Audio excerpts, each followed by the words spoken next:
हमारे इस अभियान के एक साथी जिस अचीवमेंट पर हमें स्वर्गीय रत्नेश जैन, छत्तीसगढ़ रायपुर, 44 साल उम्र थी। देखना घटना किसके साथ घटी, इनके। क्यों?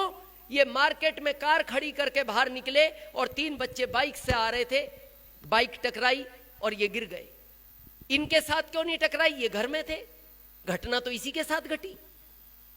बेहोश हो गए, बहुत धीरे से बाइक टकराई, बेहोश हो गए, हॉस्पिटल ले जाया गया।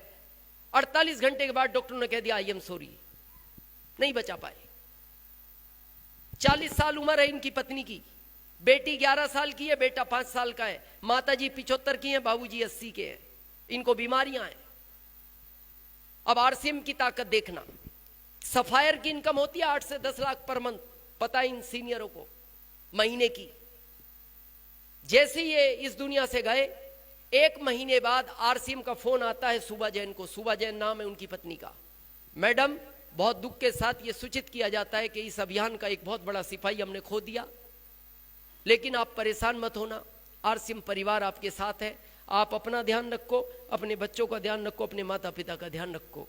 और आखिरी में एक लाइन बोली कि मैडम, हमने फोन आपको इसलिए किया है क्योंकि ये वाला पद खाली हो गया, क्योंकि यह स्वर्गीय रत्नेश जैन जी थे, अब वो इस दुनिया में नहीं है।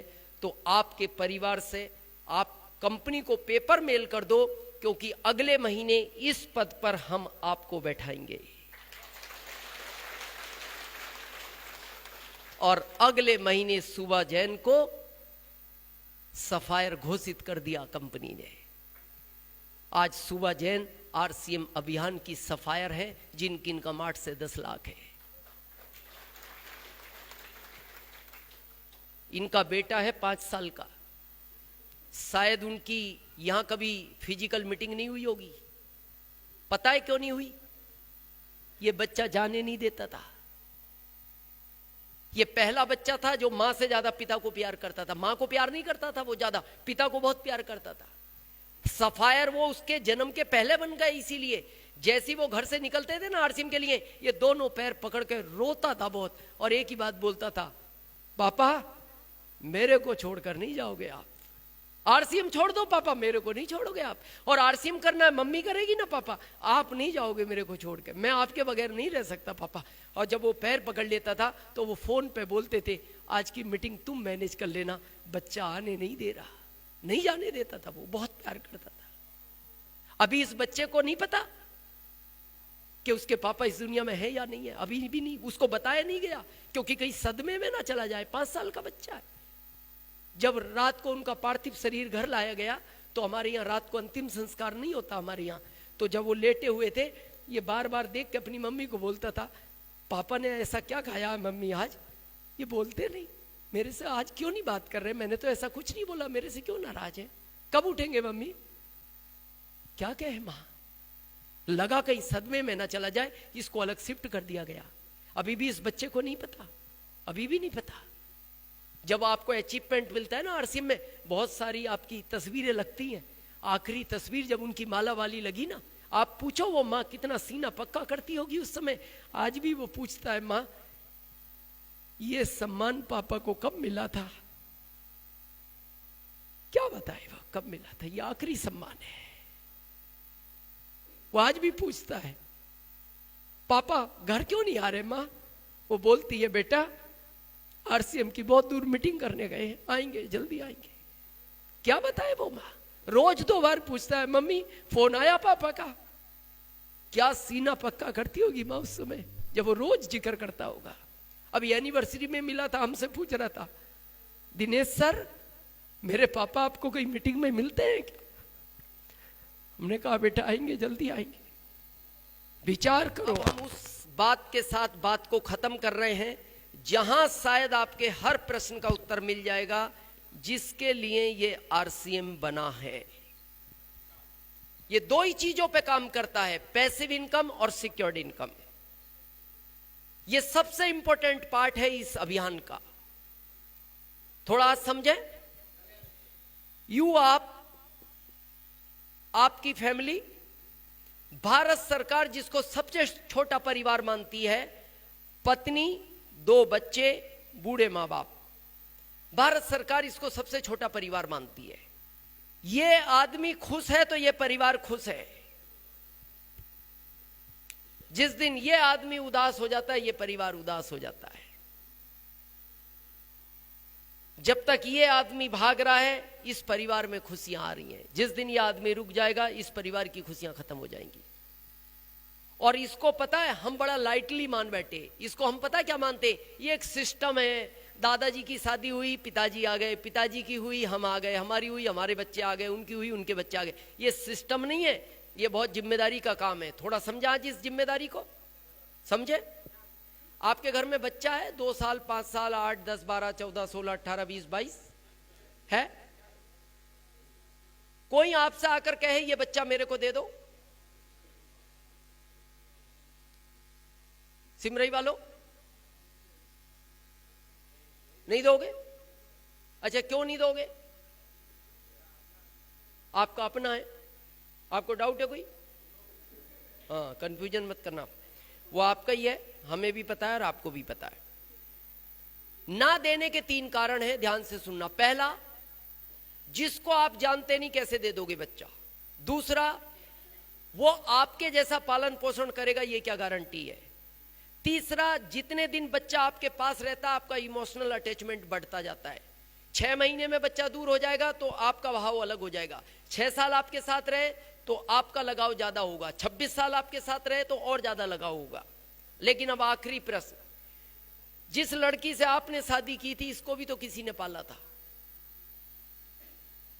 इसके पिता भी तो सोच सकते थे, पहले दिन मैं कैसे दे दूं अनजान व्यक्ति को। अगर वो भी यही सोच लेते जो आप सोचते हो कि क्यों दूं, आपका क्या होता?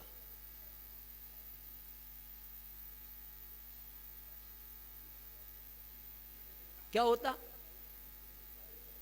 कुआरे नहीं, आप होते ही नहीं, क्योंकि आपकी मदर को भी तो कोई नहीं देता, वो तो सिलसिला ही चलता। होते नहीं, पर क्यों दी वो लड़की आपको? उनके पिता ने, उनको ये विश्वास था ये मेरे से ज्यादा अच्छा पालेगा। और जिंदगी में ध्यान रखना, अगर कोई आप पर विश्वास करता है तो उसका विश्वासघात नहीं करना चाहिए। अगर पिता ने विश्वास करके दिए मेरे से अच्छा पालेगा, तो आपकी जिम्मेदारी बनती है, इसको कार चाहिए दिलाओ, ये आपका फर्ज है। इसको बंगला चाहिए बनवाओ, ये आपकी जिम्मेदारी है। अब हम क्या करते हैं, क्या करें क्या करें, महंगाई बहुत है। अरे क्या करें, शादी क्यों करी? और क्या नहीं करें, ये करना, ये कर, और क्या करें? यहां एक घर की बात करते हो, ये 6 घर बनवाने की ताकत रखता है। अभी हमारी पत्नी 6ठा घर बना रही है। यहां एक कार की बात करते हो, ये 16 कार दिलाने की ताकत रखता है। अभी पत्नी ने हमारी 16वीं कार ली है। क्या करें? जब क्यों नहीं सोचा, क्या करें? जब करनी थी तो मना कर देते, मैं जिम्मेदारी नहीं उठा सकता।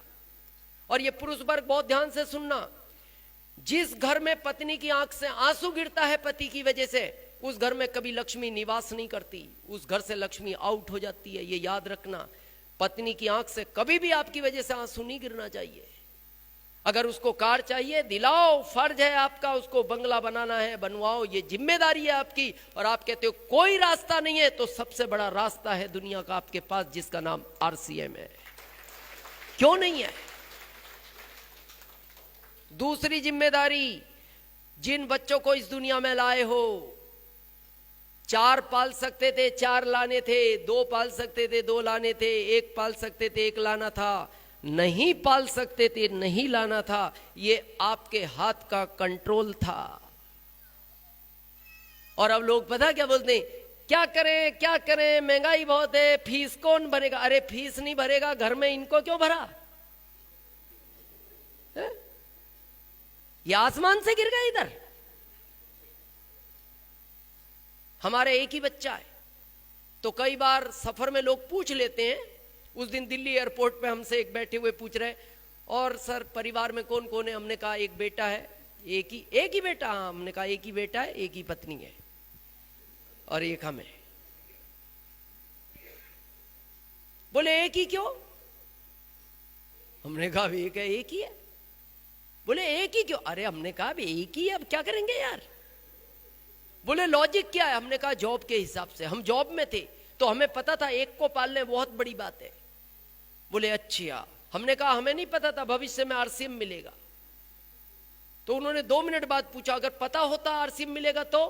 हमने कहा फिर एक नहीं होता। बोले फिर? मैंने कहा फिर क्रिकेट की टीम घर खेलती।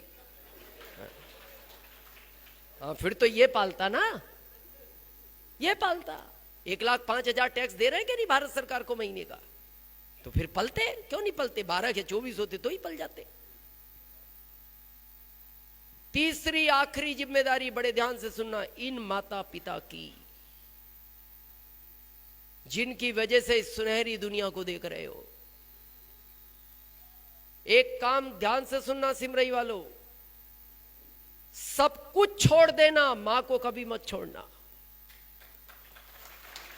सब छोड़ देना। ये पछतावा आज नहीं होता, जिस दिन मां इस दुनिया में नहीं रहेगी आप उसकी पूर्ति नहीं कर सकते। और आप अपने दिल पे हाथ रख के खुद सोच लेना, हम कहेंगे नहीं स्टेज से। 24 घंटे में 10 घंटे कितने लोग अपनी मां के साथ रहते हैं आज? 24 घंटे में 10 घंटे 5% होंगे, 10% होंगे। 90% लोग मां गांव में है, बच्चा शहर में रहता है अपनी पत्नी और बच्चों के साथ। आपको क्या लगता है मां आपको छोड़ना चाहती है? मां अपने बच्चे को कभी छोड़ना नहीं चाहती, छोड़ना ही नहीं चाहती। आप छोड़ आए, वो छोड़ना नहीं चाहती। मां तो हमेशा ये चाहती है, क्योंकि वो दुनिया में इसीलिए लाई है, आप उसको हमेशा दिखते रहो। कभी एक गाय को देखना आप, गाय के बच्चे को अगर छिपा दो ना, गाय खूंटा तोड़ देती है उस बच्चे के चक्कर में। गाय भी नहीं चाहती कि मेरा बच्चा मेरे को दिखाई ना दे, तो वो मां चाहेगी? इसकी पूर्ति इसी के लिए आरसीएम मत करो, अपने माता पिता के बारे में तो सोचो। इसी के चक्कर में तो आप बाहर चले गए। अरे इसमें इतना है कि आप माता पिता के साथ रह सकते हो। बहुत लोग बोलते हैं, हम विरोध में नहीं है, हम बस एक लाइन में बात खत्म कर रहे हैं। बहुत लोग ये कहते हैं कि आरसीएम को करना क्यों जरूरी है, वही पहला क्यों। आज समझना एक लाइन में, आप बहुत बड़े ऑफिसर बन गए, बहुत बड़े आईएएस बन गए आप, और 3 लाख आपकी सैलरी है, 3 लाख। इससे बड़ा क्या पद है? कलेक्टर हो जिले के, लाल बत्ती की गाड़ी मिली हुई है, सिक्योरिटी गार्ड मिले हैं, पत्नी को ड्राइवर मिला है, पत्नी को माली मिला है, पत्नी को रसोई बनाने वाला मिला है, सब अच्छा है। 20,000 के स्कूल में बच्चे पढ़ते हैं, 10-10 हजार दोनों की फीस है। 30,000 माता पिता का मेडिकल का खर्च है, इनको बीमारियां हैं, सब जीवन अच्छा है। लेकिन एक कड़वा सच है, एक दिन ये तो जाएगा।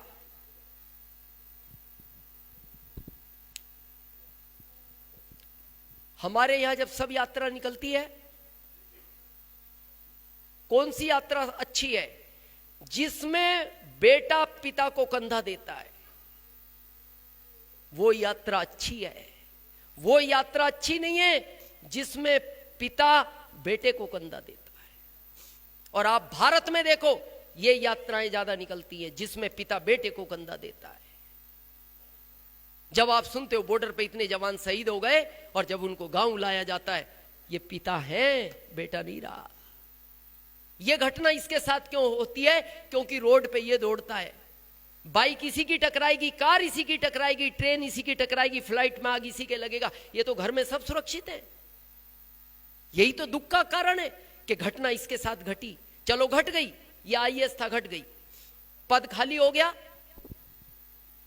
आईएएस का पद खाली हो गया। इस परिवार में से इस पद पे किसको बैठाया जाएगा? क्यों नहीं बैठाया जाएगा? फिर हम किस बात का सीना चौड़ा करके मार्केट में घूम रहे हैं? मैं इतना बड़ा पढ़ा लिखा हूं, मैं ये प्रोफेसर हूं, मैं इंजीनियर हूं। अरे क्यों नहीं बैठाया जाएगा? चलो नहीं बैठाया जाएगा, माता पिता बूढ़े हो गए, बच्चे छोटे हैं, पत्नी अनपढ़ है, नहीं बैठाया जाएगा, ठीक है मत बैठाओ। ये 3 लाख तो आएगा ना इस परिवार को, ये क्यों नहीं आएगा? कैसे पढ़ेंगे ये बच्चे? चलो बच्चे सरकारी में पढ़ लेंगे, इन माता पिता का इलाज कौन करेगा? ये तो बिना इलाज के माता पिता भी मर जाएंगे एक बार। हम तो यहां तक बोलते हैं, आरसीएम के लिए ना पत्नी से पूछना, ना पति से पूछना, ना पिता से पूछना, ना माँ से पूछना, ना बच्चों से पूछना, अकेले रूम में बैठ के अपने दिल से पूछना कि जैसा स्वर्गीय रत्नेश जैन जी के साथ घटना घट गई, ऐसी अगर किसी दिन मेरे साथ घट गई, क्या मेरे परिवार को स्वर्गीय रत्नेश जैन जी की तरह आरसीएम की जरूरत है? और आपका दिल कहे है तो इसको तेज गति से करना, कभी छोड़ना मत। और आपका दिल कहे नहीं है, आप इसको नहीं करना। आपने हम सबको सुना, हम आपके बहुत बहुत आभारी हैं। बहुत बहुत धन्यवाद।